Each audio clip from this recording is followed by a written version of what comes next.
Early literacy constitutes reading and writing skills that children develop before they're actually reading and writing. So I know that sounds a little counterintuitive, but there are lots of skills that need to be gained and developed before children actually sit down and read words on a page or write words on a page, write some sort of story or sentence. So early childhood is the ideal time to be working on these reading and writing skills, and so that's what this lecture today is going to be about. Early literacy includes attending to both reading and writing skills that children will need as they move forward into the elementary school age years. So once upon a time, there was kind of this old idea that you had to learn to read, so you had to get all those skills figured out first, and then you started working on writing. But we know now through research that reading and writing occur simultaneously. They feed off of each other. They are not independent skills. They are skills that work in conjunction with each other. We also know that, yes, we should hold off on expecting true reading and writing until children are in elementary school, but that these early literacy skills absolutely can be happening in early childhood. So as you noticed on the previous slide, these should be hands-on, play-based activities, drawing, reading, having stories read to you, singing, playing rhyming games. This can happen in the context of child-initiated activities where children are working on materials with minimal adult intervention, maybe some adult scaffolding in conjunction with their friends. And it can also be adult-led activities, so circle times where a story is being read or a song is being sung. But the bottom line is for early literacy that when children are engaging in these activities that get at these reading and writing skills, that everything should be hands-on, experiential, and meaningful to the children's lives.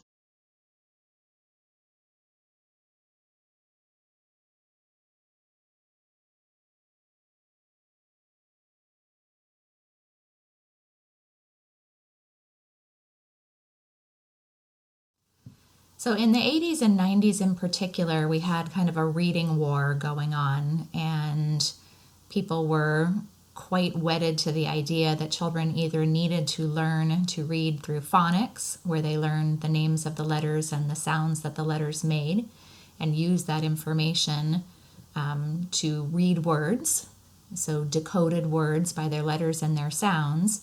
And then in the other camp, there were folks that thought that phonics was really a bad idea and that it was taking away meaning from reading, and that children really needed to learn to read through whole language, where you read a lot of books, you talk about the books, you have children memorize lists of sight words.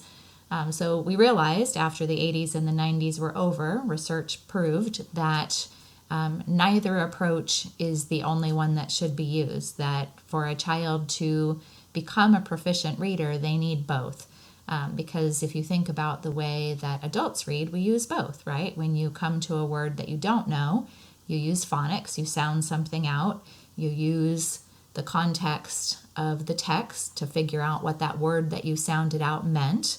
And then you also have a lot of words memorized. There's a lot of words that you just know how to read. It makes reading go a lot faster. It's not quite so laborious.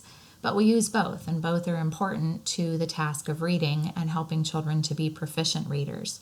So this is something that we need to make sure that we're doing a little bit of each thing, right? We need to teach children letters, the names of the letters, the sounds the letters make, so that when they get into elementary school, they can use that information to start decoding words, putting that letter name information together with letter sound information. We also need to read to them a lot. We need to talk about books with them, help them to understand why written text is important and interesting and fun to utilize. As they're engaged in reading and doing early writing activities, they also start to learn words. They'll ask you, how do I write to? Because I want to write to mom. Or how do I write love? I want to tell my mom I love her. So they're also learning a sight word bank as well at the same time, and both are vitally important to children's later reading skills. It's important to understand that phonological awareness is an auditory skill. So this is something that children can do without knowing any of the letters. So they don't have to know that an A is an A or a B is a B. They don't have to know what sounds those letters make. They don't have to know that letters work together to make words that are able to be read.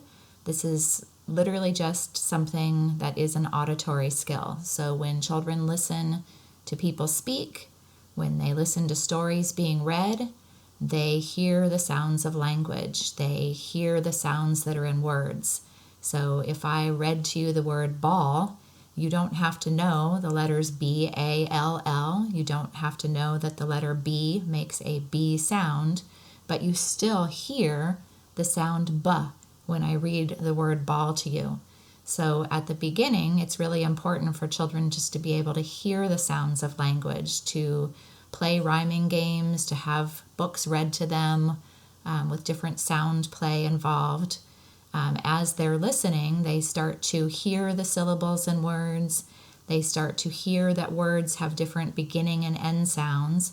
And that skill, that phonological awareness, auditory hearing skill, is something that they're going to be able to use later when they start to learn the names of the letters. So if you look on the slides, you'll see that print principles and phonemic awareness are next. That's because children have to learn the auditory skill first, and then they start working on learning what letters look like, what the names of those letters are, what sounds they make. Then they can use that information to start putting together letters and their sounds to make words.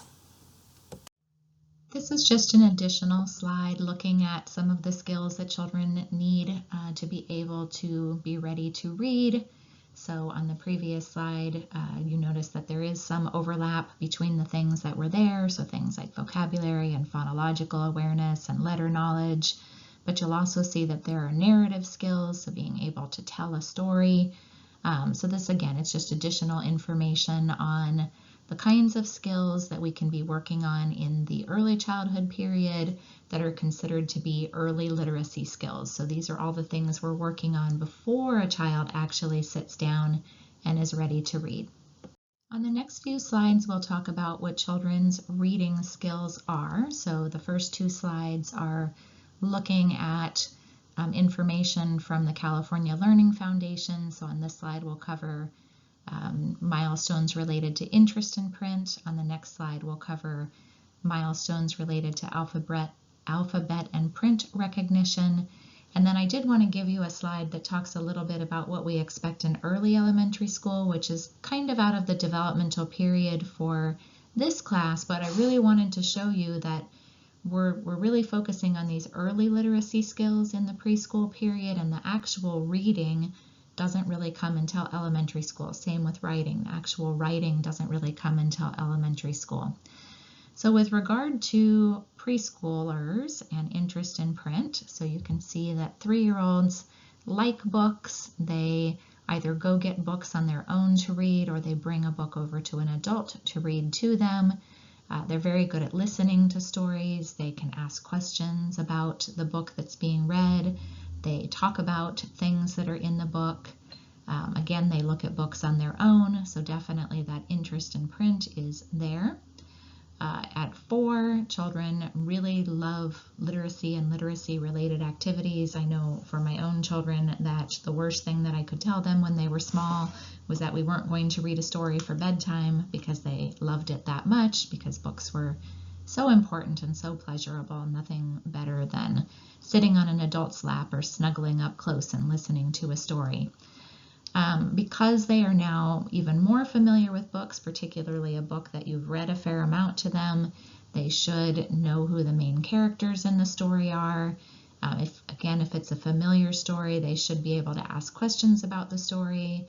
They should be able to retell a story to someone else, reenact it in their dramatic play, reproduce things that were in the story in their artwork. So definitely a higher level of engagement and comprehension in the books that are being read to them or that they're looking at on their own.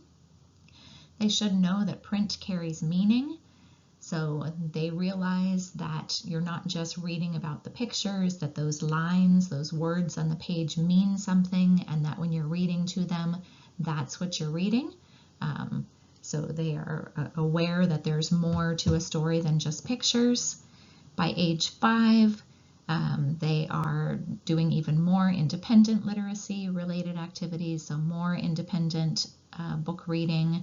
And take reading lightly. It could just be looking at the pictures or retelling a familiar story. It doesn't mean that they're actually reading the words yet.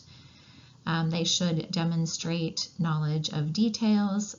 Again, so we see kind of that same thing that we saw at age 4, but not just main characters or events, but some of those finer details that are in a story.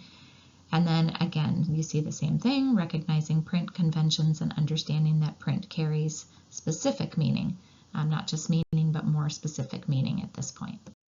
So with regard to alphabet and print recognition, you see that there isn't anything for age 3 because the infant toddler learning foundations don't have anything related to this particular milestone, but you can see at age 4 that children recognize the first letter of their own name. They can match some letter names to their printed form. So if they see a letter, they can say, oh, that's a T. Honestly, if 4-year-olds if 4-year-olds have a lot of exposure to letters and the letters in their name, they probably will recognize even more than this. Preschoolers are pretty attentive to letter information depending on how much information you present them with. So having name tags on the children, having name tags on their cubbies, putting name tags out to find your place to sit at snack or for circle time. Those are all ways that we can help children to start recognizing those letters and recognizing the letters in their own name. By age 5, they should definitely recognize their whole own name, not just the first letter, some other common words that they see in print.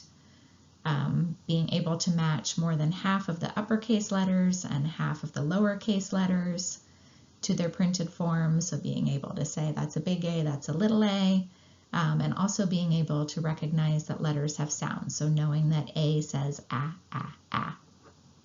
And this is great to come back to when we were talking about zoophonics on one of the previous slides. This is a great way to help children recognize that letters have sounds. So like I said, I also wanted to give you a little information about reading skills in early elementary school. So once children get about 6 or 7, then these kinds of skills should be coming into play. So being able to use both phonics and sight word skills. So phonics, again, are matching letters to their sounds. So looking at the word cat and being able to identify that it has the letter C-A-T, that those letters say k, a, t, and then reading that word cat. Or also using sight word skills. So now some words are memorized, like the and from and love, and then they can use those sight words to be able to read. So reading when you get into elementary school is a combination of using phonics and sight word skills. The other thing that children are able to do more effectively is to use what's called informational text. So this would be what we would consider to be like a textbook or nonfiction. When we are talking about younger children, we call them information books or information text because it is a book or text that gives information about something. And so mostly children at this age are learning to read rather than reading to learn. They are starting to be able to use information text in kind of a minimal way. And then as their reading skills continue to get better and they're working less on the process of learning to read, then they can read these information texts more to learn. Just like with reading, there are skills that children need to eventually be able to officially engage in writing activities.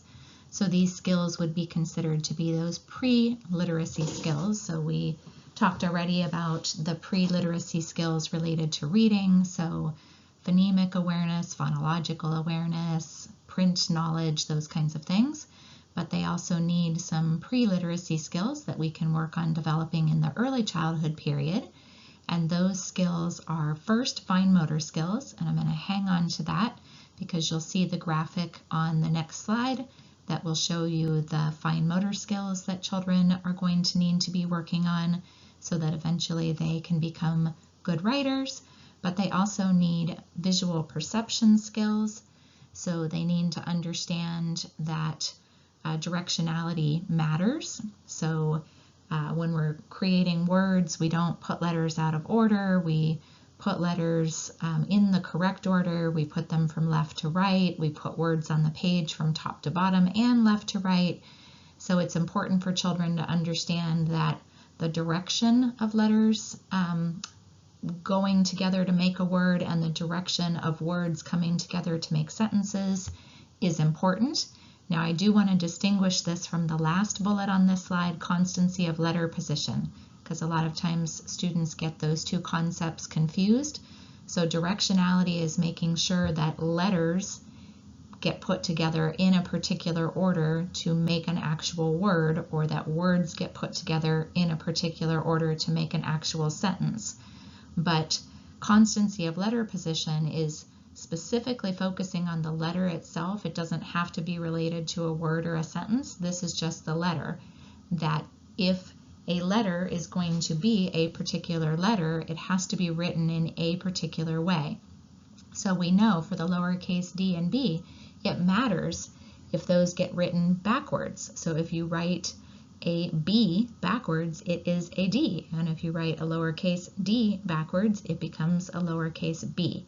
So that's more about individual letters rather than the directionality that's associated with words and sentences. Children also need to understand that words need to have spaces around them, that you can't just string a whole bunch of letters together and have that be a word or a sentence. There need to be little breaks in between so that we can see what word goes with what thing. I already kind of mentioned this, but the arrangement of words on a page. So in English, we go from top to bottom and left to right. So these are all things that we don't necessarily need to directly teach young children, but if we give them exposure to letters and words and sentences and written text, these are skills that they will acquire so that when they are ready to start writing, they've already got some of that basic structure of writing in place. So as I said on the previous slide, these are the fine motor skills that children need to be able to eventually write. So the beautiful thing about all of these fine motor skills is that you don't need to do actual writing activities to get these kinds of fine motor skills. There's all kinds of fabulous fine motor activities that you can do. If you eventually take the preschool curriculum class with me, the 2262, I do provide a lecture on fine motor activities that you can do to build these kinds of skills, but you can also look online for fine motor activities. But these are the fine motor skills that we need to be working on. So getting hand and finger strength, being able to cross at midline, so being able to have an object in one hand and then cross over to the other hand to be able to manipulate that object, how to hold a pencil or a writing instrument. Children generally start with kind of a whole hand grasp, and then they work their way towards a more adult-like grasp using the thumb and the forefinger. Having high hand-eye coordination. I don't have mouth coordination, but they need to have hand-eye coordination. Bilateral integration, so this goes along with that crossing at midline, being able to use two hands to perform a task. They need to have upper body strength, because when we have upper body strength, then our wrists and hands and fingers work better in addition. Being able to manipulate objects, button buttons, and tie shoes, and brush your hair, and brush your teeth, and use utensils. That would all be object manipulation. Being able to see things, to visually perceive them, which I know may not sound like a fine motor skill, but remember that our eyes are part of that fine motor system, so that is important as well. Hand dominance, usually by about age 2, children have established whether they're right or left-handed. We talked about that in the motor development lecture. And then hand division, so being able to pinch something between fingers and be able to recognize that you have something in between that pinching motion. So as with reading skills, let's talk a little bit about preschool children's writing skills or pre-literacy writing skills, and then we'll also talk a little bit about elementary school, again, just to make sure that you understand developmental progression and that we don't really expect true reading and writing to happen until elementary school, but there's absolutely wonderful things that we can be doing in the pre-literacy realm for preschool age children. So we expect 3-year-olds to be making scribble marks on paper, maybe pretending to read what they've written. Now this is different than drawing skills. So with creativity, we talked about drawing skills. Reading and writing, or excuse me, drawing and writing both start with scribbles and then they dovetail out from each other. So those scribbles turn into drawings and those scribbles also turn into written letters and words. So right now we're just talking about those written letters and words. So 4-year-olds should be experimenting with holding writing utensils in different ways and ways to position their body to make writing comfortable. This is great to give them lots of practice with different kinds of writing tools, different kinds of things to write on, different kinds of surfaces, keeping things flat on the table, then also having vertical surfaces like an easel to be able to write on. It's good for them to get that kind of practice. They should be using scribbles again that are different than pictures. So we already know that those scribbles start turning into people and trees and animals, but those scribbles also turn into the letters of their name, letters that they would like to write to give to other people. So we're talking about writing, not drawing. They should make marks to represent their own name, or they should be potentially writing their own names by now. It might be all capitals at the beginning, and then it slowly shifts over to capitals and lowercase letters, but at least writing something to represent who they are. When they are about 5, they should be able to have increased control in their drawing and their writing because they're better at grasp and body position. They should be writing their first name pretty much correctly by this point in time if they weren't already, and they should also be writing some other letters to represent words or ideas, particularly words that they've seen a lot, like to, from, and I love you. Those tend to be pretty popular ones. So for early elementary school age children, the writing skills that we expect to see at this time is really actually writing words and writing short sentences. So on the next slide, you're going to see an example of something that a 6-year-old wrote. So you'll see how capable they really are in terms of their writing skills. They start off with something called transitional spelling. So at the beginning, they are really just writing the sounds that they hear. So like I gave you the example of turtle.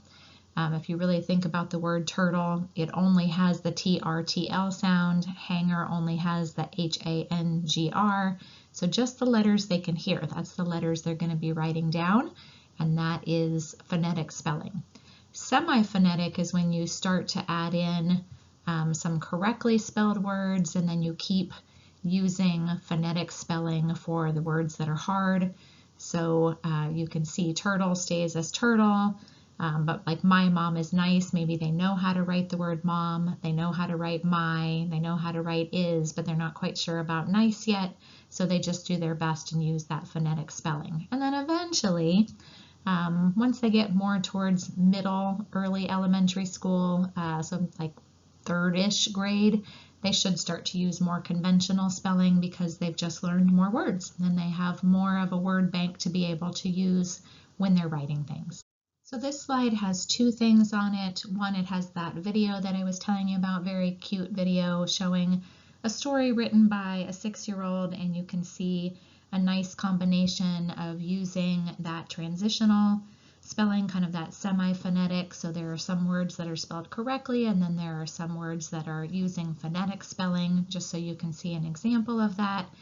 And then also on this slide is just kind of stages, so you can see what I was just talking about with those developmental milestones, but you can see it written out in a different way. So you can see each one of the stages, from drawing, scribbles, making letter-like forms, letter strings, that transitional writing we were just talking about, and then the conventional spelling. And then it's nice because it gives you examples so you can see what each one of those looks like. Even though early literacy doesn't mean that children are actually reading and writing yet, the skills that they developed during those early years are critically important. So we know that when we engage in appropriately early literacy activities, that children will do better later in life. So here's some things to keep in mind. So preschoolers whose parents read to them, tell them stories, and sing songs with them tend to develop larger vocabulary, become better readers, and perform better in school. And we do know that the achievement that children have in reading by the end of 3rd grade is considered to be kind of a make it or break it moment. So if you don't really have the reading skills that you need by the end of 3rd grade, then you're going to have a hard time catching up and being able to read and write effectively later on. So it's really important for children to come into the early elementary school years with a solid foundation, and that's what early literacy does. It gives children a solid foundation so that they can take advantage of that really intensive literacy instruction, that reading and writing instruction in the early elementary school years, and then they can go forward being good readers and writers in the rest of their life. So I would encourage, and then also 83% of children who are not reading on grade level by the beginning of 4th grade are at risk of failing to graduate from high school on time. So that's what I mean by that make it or break it. So if you're coming into 4th grade and you don't have those literacy skills that you need, it's really going to put you at risk for not even graduating from high school when you're supposed to. So I would encourage you to check out both of the links on this page. They are good information about how important early literacy is and the good benefits that it provides for children. On these last 2 slides, we're talking about ways that we can facilitate literacy, or these early literacy kinds of skills. So I would encourage you to take a look at the article on this page to start with. It gives a lot of good information about the things that we're going to be talking about on this slide and the next. But just to start with, it's really important to just in general promote language development. So building children's vocabulary, talking with them a lot, using interesting words, using that child-centered but not baby talk kind of language, because children who have good vocabularies are better readers. It's one of the best predictors of how well a child will do in reading later on, is the size of the vocabulary that they come into that reading landscape with. Make sure that children understand that reading and writing is important. And this isn't something that you have to directly teach. This is something that you can model. So if you go get a recipe book when you want to make something, or you say, oh, hang on, let me look up and see how to do that, or let me write this down so that I can remember it later on, or I really miss my friend, so I'm going to write them a short note. When you show children through your day-to-day actions that reading and writing is important, then it's something that they're likely to want to engage in on their own. Play lots of games that encourage that awareness of sounds, that building of the relationship between letters and sounds. So reading books that have alliteration, brown bear, lots of B's in there. Using children's names, as I was mentioning earlier, having their names everywhere in the classroom that you can think of. Playing games, rhyming games, singing songs. So this really is meant to be hands-on and fun. It's not sitting down, doing worksheets, having direct instruction. There's plenty of time for that much later in their lives. This is about games and activities and songs and meaningful opportunities to engage with spoken language and written language. And then when children start to get a little bit older, you can start introducing some of those mechanics. So helping them to learn how to write their names, pointing out words in a book that you're reading. When you're writing something down, put a finger or two between the words to say, oh, I need to remember to make space between those words when I'm writing. So again, not direct teaching in the sense that you're sitting children down with a worksheet and making them do things, but highlighting things, pointing things out when you're engaged in these early literacy activities. Just one note in this video, when the narrator is talking about phonemic awareness, she's actually combining the ideas that we talked about earlier of phonological awareness and phonemic awareness. So she's putting them together, but I do want you to remember that phonological awareness is hearing sounds in letters, whereas phonemic awareness is learning the names of the letters and what sounds those written letters make. So just be careful that you do distinguish between phonological awareness and phonemic awareness. It's a great video other than that, but that's one thing that a distinction is not being made between those two concepts. They're being lumped together, and I want to make sure that you understand the difference.